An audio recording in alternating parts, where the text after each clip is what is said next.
Good morning, good morning. Good morning, good morning, good morning. Let me just pop this into Teams. Teams, please load. Excuse me. So if you're just joining, I am currently just putting this on Teams. So if you're saying hello, I can't actually see. There we go. Now I am all yours. Okay, I hope everyone had a lovely weekend. It's looked very grey outside the window this morning, but now it's brightened up and there is not... Okay, there's a couple clouds in the sky, and it's looking really, really sunny.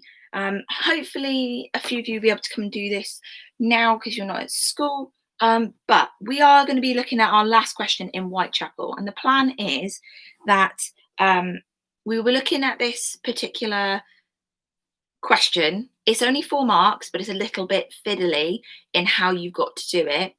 Once you grasp it, it's not a problem.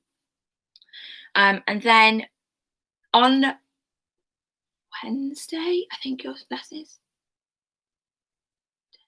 Yeah, Wednesday. I have a BuzzFeed style quiz set up for you. It is on Teams, okay, rather than it being like a Word document. I've managed to set it up on Teams where you go through and do the quiz as if it was like on BuzzFeed or Facebook or whatever, and then at the end it will tell you what you got right and what you got wrong, and it will then tell me what you've got. So it's like a self-marking thing. It covers all of Whitechapel as a nice little bit of a revision thing, and yeah, so we'll get on with this. There'll be no live lesson on Wednesday because there doesn't really need to be, I don't think, unless I've said that there is.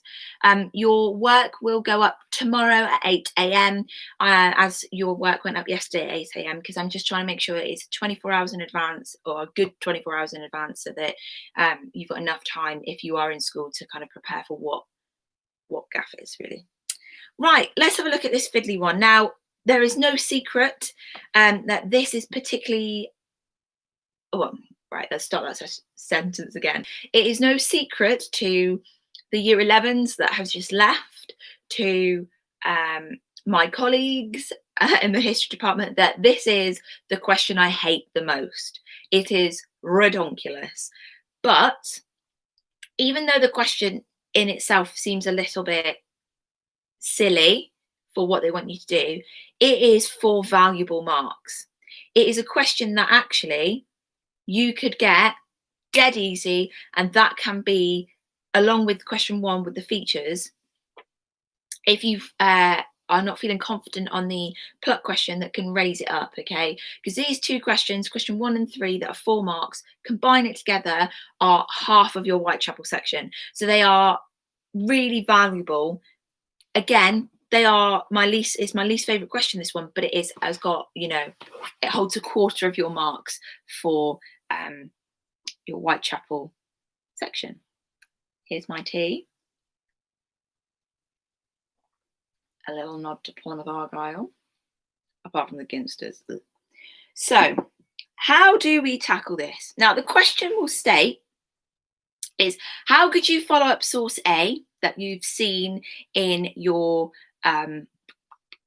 pluck question? So it'll either be source A or B, one of the ones that you've already looked at, so you know it inside out already, to find out more about, and then it will give you a statement. So the one that I'm going to look at is attitudes towards the police at the time of the Ripper murders, because that's the one that we did on Thursday. Okay. Now, you do get question stems. Point out. You do get question stems for this one. 29 to 35. In that you kind of get, 36. My bad. You do get just effectively to fill in the blanks. A bit like with feature... I just got it on the right page and dropped it. A bit like feature 1 and feature 2. Can you see that? You kind of get lines. It's a bit like your Germany paper in that, there you go. You get the writing stems, not stains. All right. So you've literally just got to write a sentence in them. So that's a good place to start. So when you talk about how can you follow this up, okay, well, what have I got to do, miss? Now, the idea is that when you have done your pluck question, it's then to see what you can do if you were a historian. Okay, and that's the idea behind this question, is that you've evaluated the sources with what you know and your source evaluation skills. And this follow-up question is as if you were a historian, as if you were going into the history profession, either as an archivist, as a historian, as a teacher, whatever.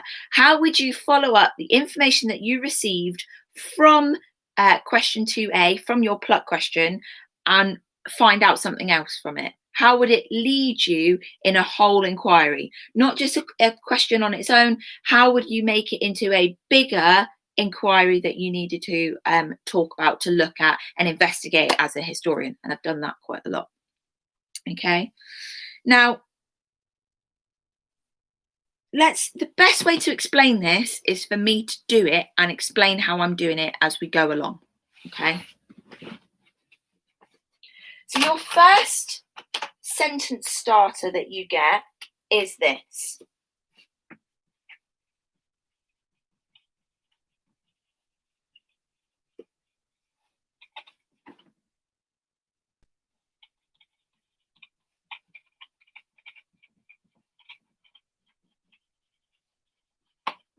Details in source A that I would follow up. Okay, that is what you get on your exam page. Just to confirm that, there it is on there in its glory as your first one. So you don't even have to write that. That's already done for you. Now, if we're looking at the source that we looked at for your pluck, which if I just bring up to show you again, it is on the PowerPoint that I've attached for you. We are looking then at the attitudes towards the police during the Ripper time, but during the police. Now, you now need to, when you are looking at the detail that you in source A that you're going to follow up, you need to select a detail from the source that actually exists. Now, whether that's a quote, whether that is something that you can see. Now, for example, we're going to look at the policeman being blindfolded. So our thing that we are following up is the blindfolding of that policeman. I'll do this in blue.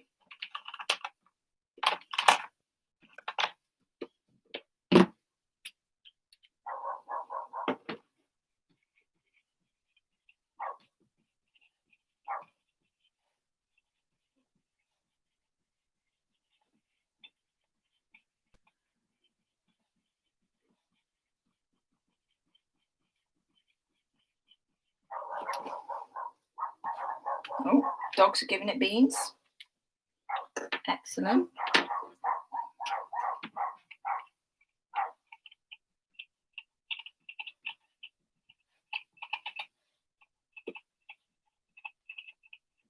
So just to kind of explain my what I'm doing with my colours here is this is the writing stem, this is the detail that I followed up, and this is what you've actually got to do.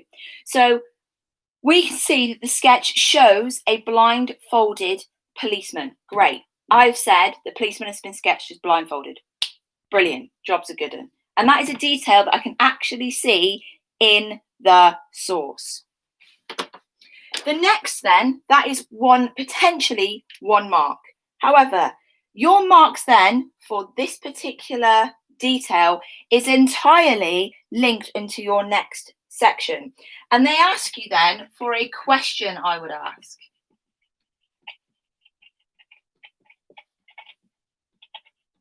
Right, you're probably thinking, oh, that's dead easy then, miss. Well, yes, but it's got to be linked to your detail. So if the policeman is being sketched as blindfolded, my question would be, okay, why is the policeman being portrayed as blind and incompetent?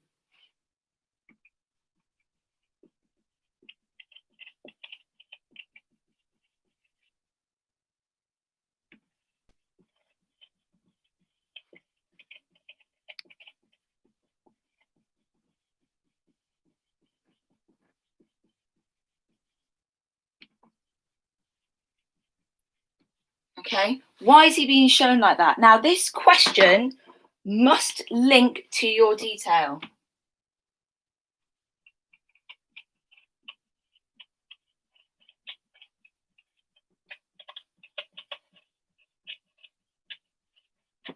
Okay, it is no good saying, oh, the policeman has been sketched as blindfolded, and the question that I'm going to ask, or the question I would follow up, is, what are the men doing behind him? That doesn't link to my detail that I've picked. These two, your detail and your question, have to be linked together. Your question needs to follow up your detail. These two have to be linked and connected in order to get the 2 marks.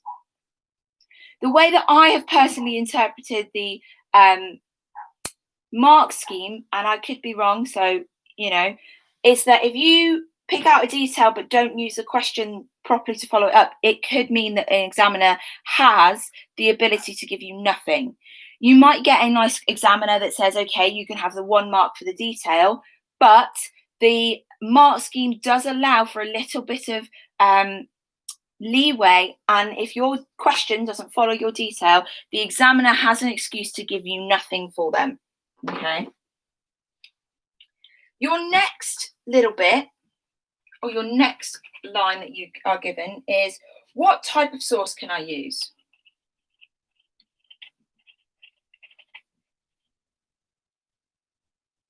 Or I could use it to say. So again, this is the stem that you get. Now, this is super, super important. You need to think of a source that would have been available in Whitechapel at the particular time, so that you could use then to answer your question. Here is the kicker. Here is the real kicker. In your pluck question, you will have been given 2 sources. Oh, nice voice crack there, Miss Martin. You will have been given 2 sources, and they will be from like a newspaper, a report, something like that. You have got to use something that is different. You cannot say a newspaper if the sources that you have been given are newspapers. Okay?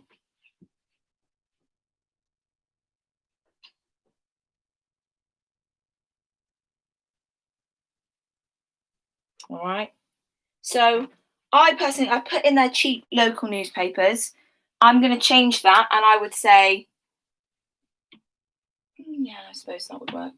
I suppose that's a cartoon.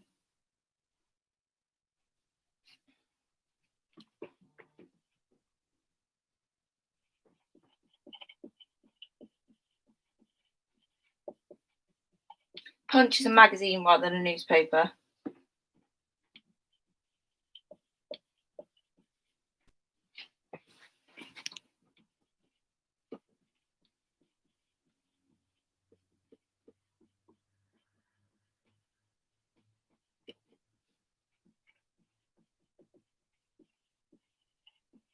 Okay. So if you're going to look at attitudes, always go for a report or something to do with that would have captured the public attention. So once again, this now can be, obviously it's going to have some sort of link to your question, but it needs to be, all right, I'm going to put that here.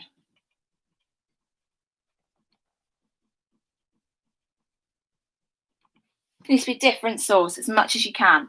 Try not to use what you've already been given. The next thing then you have to do, one more little thing, is how might this answer my question, is your next thing.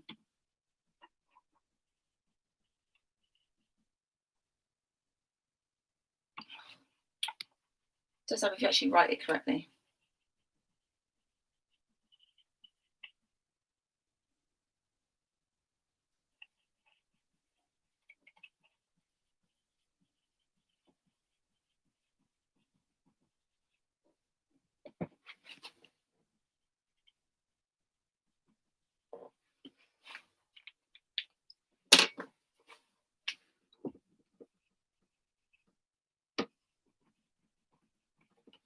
So what you might then say, because it's got to be linked to how your source is going to help. So you are talking now about how your source is going to answer your question. So again, your what type of source and how might this help have got to be linked. So you might say the headlines of the source might show me the attitude of people or the top stories of the reports, that kind of thing.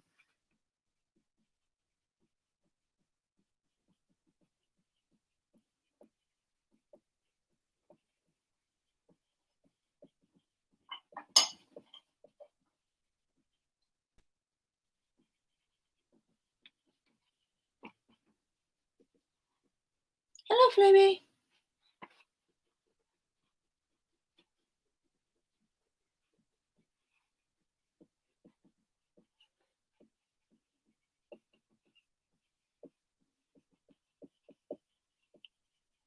So I've said here, the headlines will show me the top news stories and the news the public wanted to know.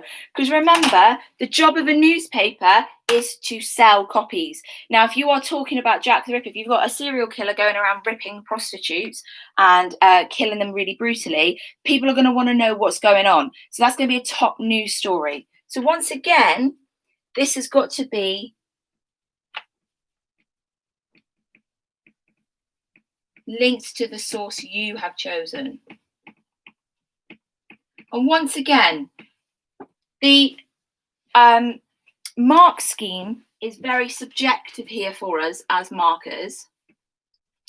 And if you don't link these two together, so let's do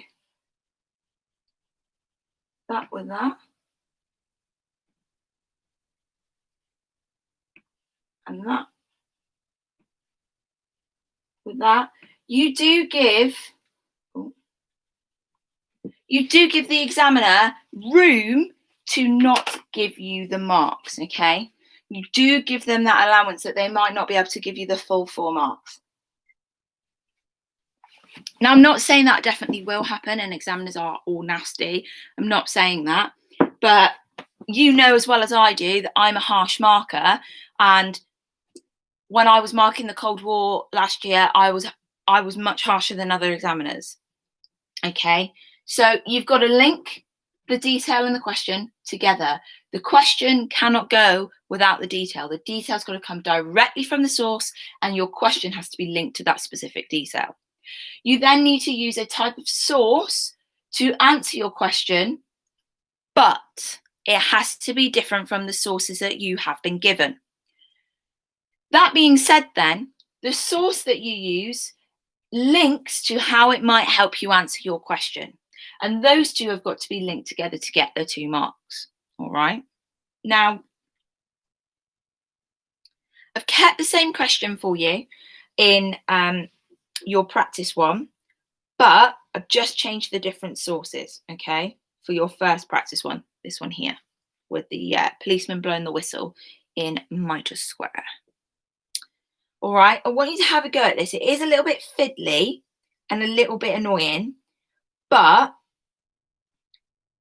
once you get it, it's dead easy, okay? So all you're doing is you select a detail directly from the source, whether that is a quotation, if it's a,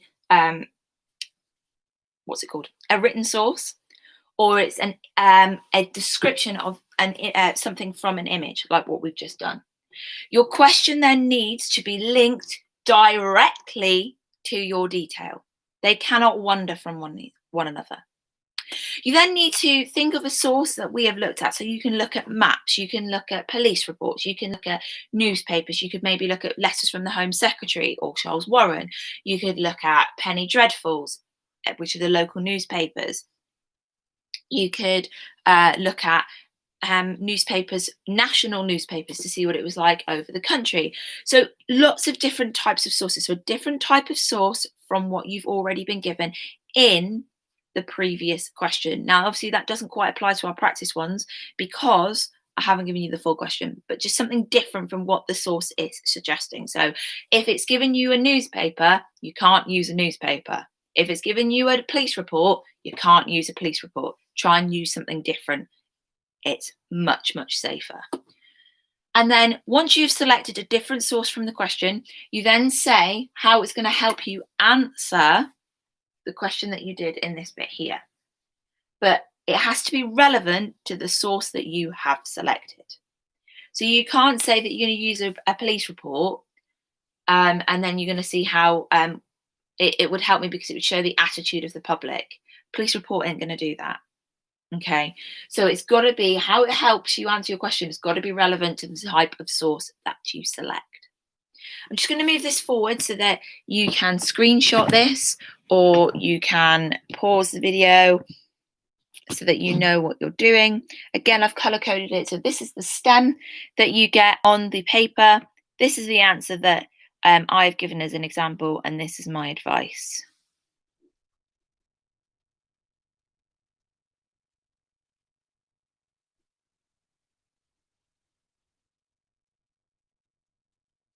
I will also take a picture for you and pop it onto Teams to help you underneath the thread of where I put the work. But otherwise, that's how you do it. I've got a practice one. I've got 2 practice questions, so it's only an 8 marks. Do them when you can. Get them sent to me when you can.